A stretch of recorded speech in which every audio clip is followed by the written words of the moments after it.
Welcome to WordPress. This is my website that is visible to everyone. Let's say your website is live and you want to make some changes, but you don't want visitors to see the unfinished edits while you work. In that case, you would want to hide the site during editing.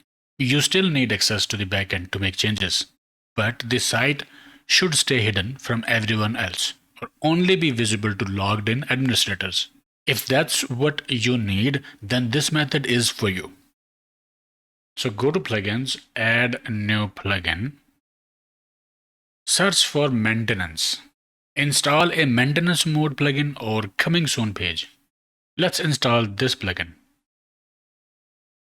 Software installation activated and activate maintenance mode from plugin settings. So by default, maintenance mode is turned on. Click Save Changes. And now for me, the site is visible because I am logged in as an administrator.